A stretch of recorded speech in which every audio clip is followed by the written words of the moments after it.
ہم وہی کہیں گے جو ہمارا دین ہم کو بتاتا ہے، عمل کرو تو تمہارا بھلا ہے۔ اما بعد اعوذ باللہ من الشیطان الرجیم بسم اللہ الرحمن الرحیم ان اللہ وملائکتہ یصلون علی النبی یا ایہا الذین آمنوا صلوا علیہ وسلموا تسلیما اللہم صلی علی سیدنا وشفیعنا وحبیبنا مولانا محمد وبارک وسلم صلاۃ وسلاما علیک یا رسول اللہ صلی اللہ تعالی علیہ وسلم قل لا يعلم من في السماوات والأرض الغيب إلا الله وما يشعرون أيان يبعثون۔ تم فرماؤ خود غیب نہیں جانتے جو کوئی آسمانوں اور زمین میں ہیں، اور انہیں خبر نہیں کہ کب اٹھائے جائیں گے۔ بل ادارک علمهم فی الآخرۃ بل هم فی شک منہا بل هم منہا عمون۔ کیا ان کے علم کا سلسلہ آخرت کے جاننے تک پہنچ گیا؟ کوئی نہیں، وہ اس کی طرف سے شک میں ہیں، بلکہ وہ اس سے اندھے ہیں۔ پچھلی آیات کریمہ میں یہ ذکر ہو رہا تھا کہ اللہ تبارک و تعالیٰ کی قدرت پر دلیل قائم کی گئی، اور اللہ کی قدرت کاملہ سے کس طرح آسمانوں اور زمین کا نظام قائم ہے، اللہ تعالیٰ نے اس سب کو بیان کیا۔ اب ان آیتوں میں اللہ تبارک و تعالیٰ اپنے علم کو بیان فرما رہا ہے کہ آسمانوں اور زمین میں خود اپنی طرف سے خدا کے سوا کوئی غیب کی بات نہیں جانتا ہے۔ یعنی اگر کسی کو یہ غلط فہمی ہو کہ آسمانوں اور زمین میں خود سے کوئی غیب جاننے والا ہے تو اس کی عبادت کی جائے تو اپنی غلط فہمی دور کر لے۔ خود سے خدا کے سوا کوئی غیب جاننے والا نہیں، لہذا اللہ کے سوا کسی کی بھی عبادت نہیں کی جائے گی۔ یہ ان آیات کریمہ میں بیان کیا گیا، اور آپ حضرات یہ یاد رکھیں کہ اس طرح کی آیات جب آتی ہیں تو وہابی اور دیوبندی ایسے موقع پر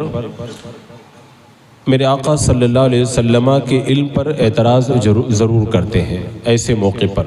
تو لہذا ضرورت اس بات کی ہے کہ کوئی گمراہ نہ کرے، کسی کے ذہن میں کوئی شبہ نہ پیدا کرے۔ تو اس آیت کریمہ کی روشنی میں کچھ باتیں میں عرض کر دوں۔ اللہ تبارک و تعالیٰ نے یہاں پر جو یہ فرمایا کہ خود غیب نہیں جانتے جو کوئی آسمانوں اور زمین میں ہے، یہ جو حکم فرمایا جا رہا ہے کہ اللہ کے سوا کوئی غیب نہیں جانتا ہے، یہ کیوں فرمایا گیا؟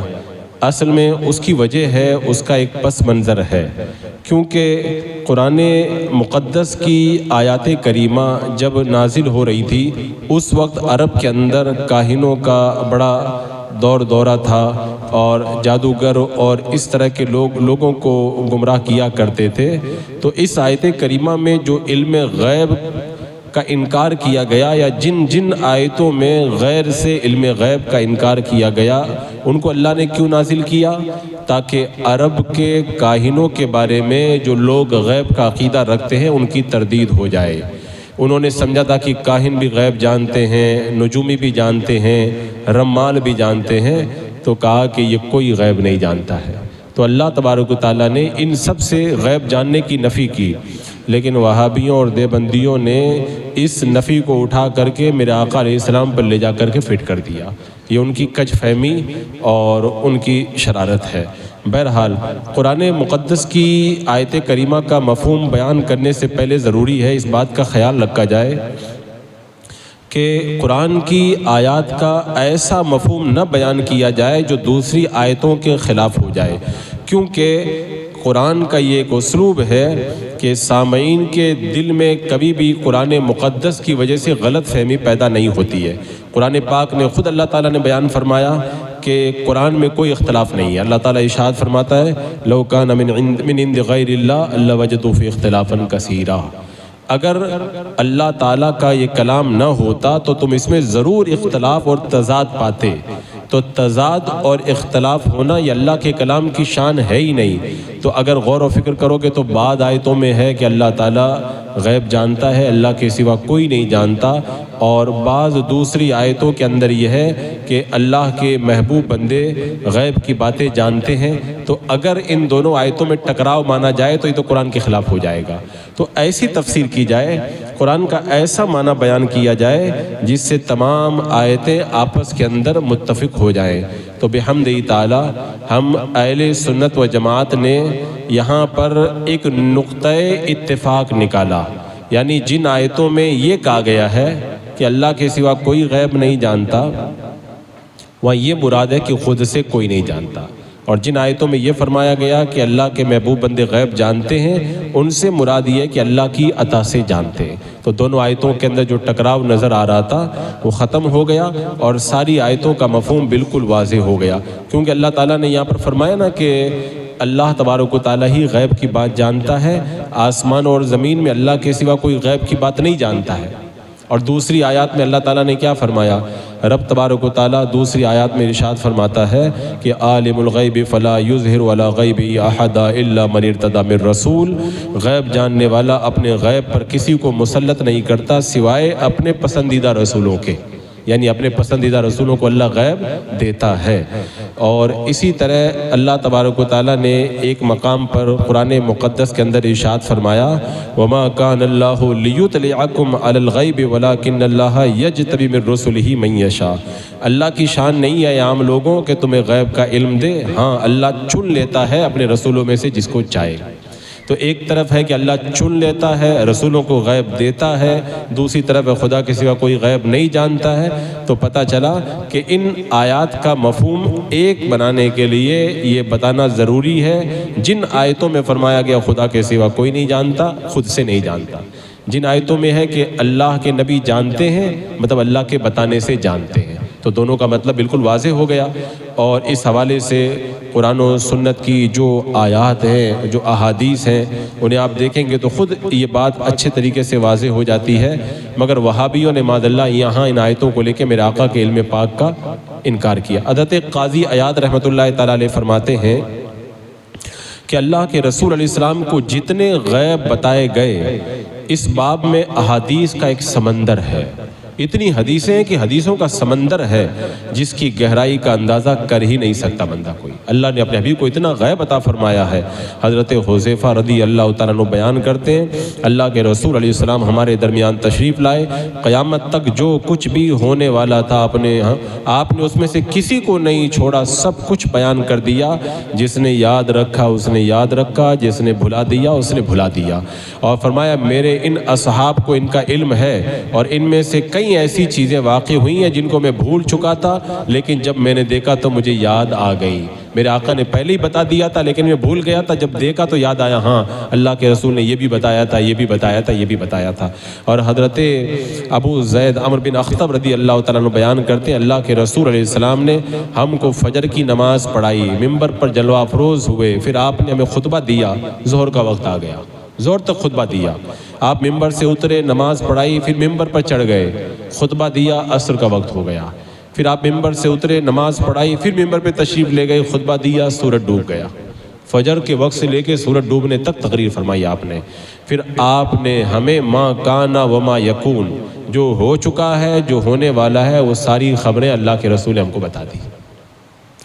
فرمایا کہ بس ہم میں سے جو زیادہ عالم وہ تھا جو سب سے زیادہ حافظہ والا تھا۔ میرے آقا نے بتا دیا سب کچھ، لیکن یاد رکھنے والا یاد رکھا، باقی سب کچھ بھول گیا۔ تو ایک ہی دن میں میرے آقا نے سب کچھ بتا دیا، یہ بھی میرے آقا علیہ السلام کا معجزہ ہے۔ تو ائمہ کرام نے ایسی حدیثیں روایت کی ہیں جن میں اللہ کے رسول علیہ السلام نے اپنے صحابہ کو ان کے دشمنوں پر غلبہ کی خبر دے دی، مکہ مکرمہ، بیت المقدس، یمن، شام، عراق کی فتح ہونے کی خبریں دے دی، امن کی خبریں دی، یہ بھی خبر دی کہ کل حضرت علی کے ہاتھ میں جو ہے وہ خیبر فتح ہوگا، یہ بھی بتا دیا کہ آپ کی امت پر دنیا کی فتوحات ہو جائیں گی، کیسر و کسریٰ کے خزانے ملیں گے، اور میرے آقا علیہ السلام نے اس بیچ میں جو فتنے آنے والے تھے وہ بھی بتا دیا، امت میں جو اختلاف ہونے والے تھے وہ بھی بتا دیے، پچھلی امتوں کے طریقے پہ میری امت چلے گی وہ بھی بتا دیا، کسریٰ اور قیصر کی حکومتیں ختم ہو جائیں گی وہ بھی بتا دیا، ان کی حکومت پھر دوبارہ کبھی نہیں قائم ہوگی یہ بھی بتا دیا، روئے زمین کو آپ کے لیے لپیٹ دیا گیا، آپ نے مشرق و مغرب سب کو دیکھ لیا، اور یہ آپ کی امت کا ایک گروہ قیامت تک حق پر قائم رہے گا یہ بھی آپ نے بتا دیا، آپ نے بنو امیہ حضرت معاویہ کی حکومت کی خبر بھی دے دی، اہل بیت کے اوپر جو آزمائش آئے گی اور حضرت علی کی شہادت ہوگی وہ بھی بتا دیا، حضرت عثمان شہید کیے جائیں گے وہ بھی بتا دیا، حضرت امیر معاویہ حضرت علی میں لڑائی ہوگی اس کی بھی خبر دے دی، حضرت عمار کو شہید کیا جائے گا پہلے ہی بتا دیا، آپ کے اہل بیت میں سے حضرت فاطمہ کا سب سے پہلے انتقال ہوگا یہ غیب بھی آپ نے پہلے ہی بتا دیا، آپ کے بعد صرف 30 سال تک خلافت رہے گی پھر خلافت ختم ہو جائے گی یہ بھی بتا دیا، 30 دجال نکلیں گے جھوٹے نبوت کا دعویٰ کرنے والے آپ نے پہلے ہی بتا دیا، قریش کے ہاتھوں امت کی ہلاکت ہو جائے گی یہ بھی بتایا، قدریہ رافضیہ فرقے نکلیں گے یہ بھی بتایا، ابنائے فارس دین حاصل کریں گے یہ بھی بتا دیا، اپنی گمشدہ اٹھنے کی خبر بھی دی، جنگ بدر میں کافر کہاں مریں گے یہ بھی بتایا، حضرت حسن کیسے صلح کرائیں گے یہ بھی بتا دیا، حضرت سعد کی زندگی کب تک رہے گی یہ بھی بتا دیا، آپ کی ازواج میں سے جس کے ہاتھ جو ہے وہ لمبے ہیں وہ آپ سے سب سے پہلے آ کر کے انتقال کرے گی ملاقات کرے گی یہ بھی بتایا، حضرت زید بن سعان کے ہاتھ کے متعلق بھی پیشن گوئی فرمائی، سراقہ کے ہاتھوں میں سونے کے کنگن پہنائے جائیں گے یہ بھی بتایا، کیا کیا میرے آقا علیہ السلام نے نہیں بتایا،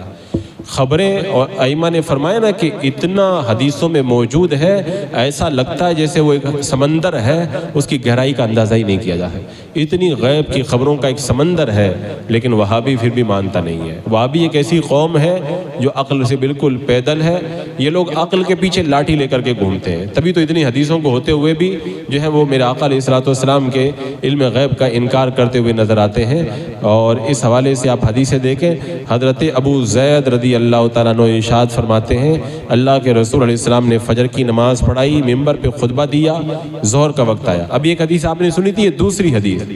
ممبر سے اترے ظہر کی نماز پڑھائی، پھر ممبر پہ چڑھے خطبہ دیا، عصر کا وقت ہو گیا، پھر ممبر سے اترے عصر کی نماز پڑھائی، پھر ممبر پہ چڑھے، یعنی سورج ڈوبنے تک خطبہ دیا، آپ نے جو ہو چکا ہے جو ہونے والا ہے ساری خبریں میرے آقا صلی اللہ تعالیٰ علیہ وسلم نے آپ نے ارشاد فرما دی، تو کہنے کا مطلب یہ ہے کہ کچھ آیتوں میں ہے کہ خدا کے سوا کوئی غیب نہیں جانتا، اور بہت ساری آیتوں میں ہے کہ اللہ اپنے نبیوں کو غیب کی خبر دیتا ہے، تو دونوں حدیثوں کے اندر ٹکراؤ کو بظاہر نظر آ رہا، اس کو ختم کرنے کے لیے ایسی تفسیر بیان کی جائے کہ قرآن کی آیتوں کا معنی بالکل واضح ہو جائے، تو ہمارے ائمہ نے کیا اس کا خلاصہ کیا، خلاصہ یہ کیا اللہ تعالیٰ کی دوسری صفات کی طرح علم غیب جو اللہ کی صفت ہے یہ قدیم ہے، ذاتی ہے، غیر متناہی ہے، یعنی ایسا نہیں کہ پہلے نہیں تھی بعد میں ہو گئی، نہیں، ہمیشہ سے ہے، اور اس کا یہ علم اپنے آپ ہے، اللہ کو کسی نے سکھایا نہیں ہے، اور اس کے علم کی کوئی حد بھی نہیں ہے، لیکن میرے آقا علیہ السلام کے جو علم پاک ہیں وہ کیا ہیں، وہ قدیم نہیں ہے بلکہ حادث ہیں، یعنی رب نے سکھائے ہیں، اللہ تعالیٰ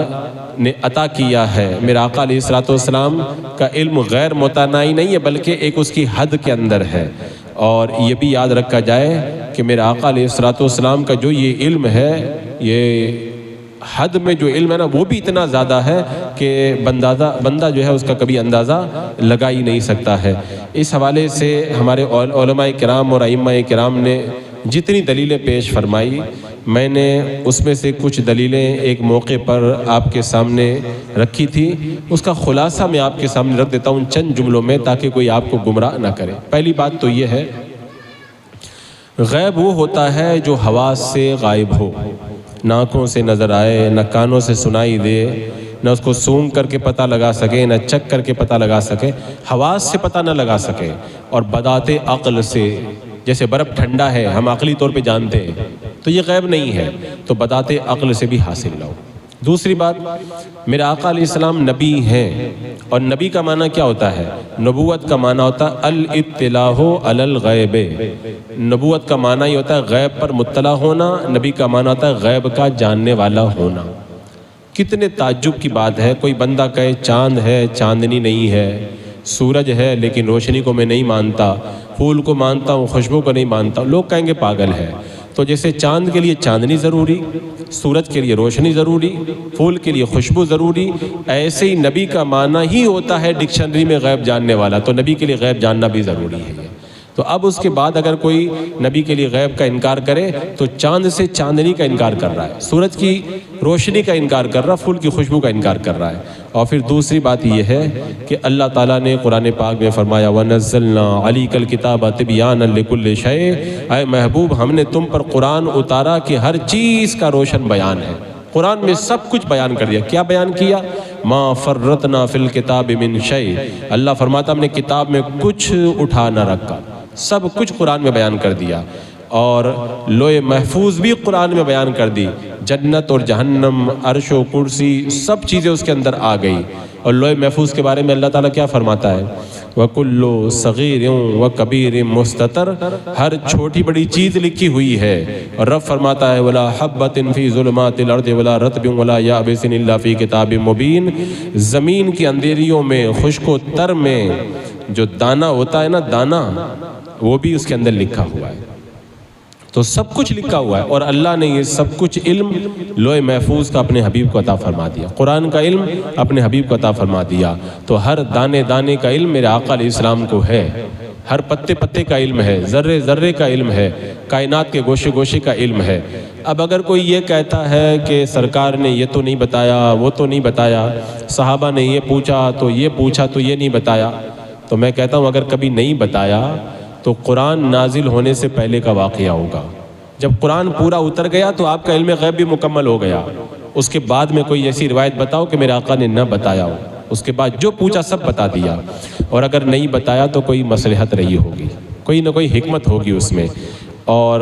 میرے آقا صلی اللہ تعالیٰ علیہ وسلم کے علم پاک کے حوالے سے علماء نے جو دلائل لکھے ہیں ان کا بھی ایک انبار ہے۔ اور میں نے کسی موقع پر علم غیب مصطفیٰ صلی اللہ تعالیٰ علیہ وسلم کے لیے تفصیل سے بیان کیا تھا کہ میرے آقا علیہ السلام کے علم پاک کا علم کیا ہے۔ بہرحال اللہ تبارک و تعالیٰ نے اس آیت کریمہ کے اندر ارشاد فرمایا کہ محبوب تم فرما دو خود غیب نہیں جانتے جو کوئی آسمان اور زمین میں ہے، اور انہیں خبر نہیں کہ کب اٹھائے جائیں گے۔ ان کو پتہ ہی نہیں ہمارا حشر کب ہوگا۔ یہ کافر پوچھتے تھے نا قیامت کب آئے گی، قیامت کب آئے گی، تو میرے آقا علیہ السلام نے جو ہے وہ دن بتایا، مہینہ بتایا، تاریخ بتائی، وقت بتایا، لیکن سن ہجری یا سن عیسوی نہیں بتایا، کیونکہ راز کی بات کو راز ہی میں رکھا جاتا ہے۔ اور ان کو تو پتہ ہی نہیں کب اٹھائے جائیں گے۔ اور فرمایا کیا میرے رب نے فرمایا کیا ان کے علم کا سلسلہ آخرت کے جاننے تک پہنچتا ہے؟ یہ جتنے لوگ ڈینگے مارتے نا کہ ہم لوگ یہ جانتے ہیں وہ جانتے ہیں، کوئی کچھ نہیں جانتا ہے۔ جانتا کون ہے؟ وہی جانتا ہے جس کو اللہ عطا فرماتا ہے۔ آخر میں خلاصہ کلام یہ نکلا، جس چیز پر ایمان لانا واجب ہے وہ یہ ہے کہ اللہ کے رسول علیہ السلام اس وقت تک دنیا سے نہیں گئے جب تک اللہ نے آپ کو تمام غیب کا علم نہیں دے دیا۔ جو آپ کو دنیا اور آخرت میں حاصل ہوئے آپ کو اللہ نے سب دے دیا۔ آپ ان تمام غیوب کو اس طرح سے یقین کی آنکھ سے جانتے ہیں جس طرح میرے آقا علیہ السلام بالکل اپنی ہتھیلی کو دیکھتے تھے۔ حدیث پاک میں ہے میرے لیے تمام دنیا کو اٹھا دیا گیا، میں اس کو ایسے دیکھ رہا ہوں جیسے اپنی ہتھیلی کو دیکھ رہا ہوں۔ ایسے میرے آقا علیہ السلام سب کو جانتے ہیں۔ اور حضرت عبداللہ ابن عمر رضی اللہ تعالیٰ عنہ بیان کرتے ہیں اللہ کے رسول علیہ السلام نے ارشاد فرمایا بے شک اللہ تبارک و تعالیٰ نے میرے لیے دنیا کو اٹھا دیا، میں دنیا کو اور جو کچھ دنیا میں قیامت تک ہونے والا ہے اس کو ایسے دیکھ رہا ہوں جس طرح اپنی ہتھیلیوں کو دیکھ رہا ہوں۔ اللہ تعالیٰ نے ان کو میرے لیے اس طرح روشن کر دیا ہے جس طرح مجھ سے پہلے نبیوں کے لیے روشن کیا گیا تھا۔ تو میرے آقا علیہ السلام خود بتا رہے ہیں، لیکن وہابی پھر بھی ماننے کے لیے تیار نہیں ہے، اور مانے گا نہیں، مر جائے گا تب تک نہیں مانے گا، اور مرنے کے بعد کہے گا کہ ہاں ہاں اب مانتا ہوں۔ تب اس سے کہا جائے گا کہ آج لے ان کی پناہ، آج مدد مانگ ان سے، پھر نہ مانیں گے قیامت میں گر مان گیا۔ اس وقت ماننے کا کوئی فائدہ نہیں، اس وقت تو کافر بھی کہے گا کہ میں خدا کو مان گیا، اب میں کسی بت کو نہیں مانتا، لیکن اس وقت ماننے کا کوئی فائدہ نہیں ہوگا۔ بسم اللہ الرحمن الرحیم، اللہم صلی علی سیدنا و مولانا محمد و بارک وسلم، صلاۃ و سلام علیک یا رسول اللہ۔ یا اللہ یا رحمان یا رحیم العالمین، اپنے محبوبین کے صدقے میں اعمال صالحہ کی توفیق عطا فرما،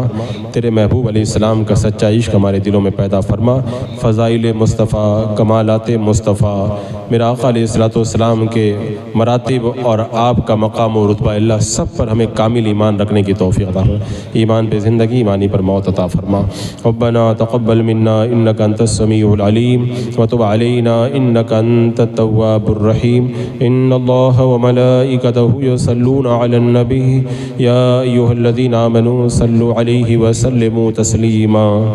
اللهم صل على سيدنا وشفيعنا وحبيبنا ومولانا محمد وبارك وسلم صلاة وسلاما عليك يا رسول الله۔ سبحان ربك رب العزة عما يصفون وسلام على المرسلين والحمد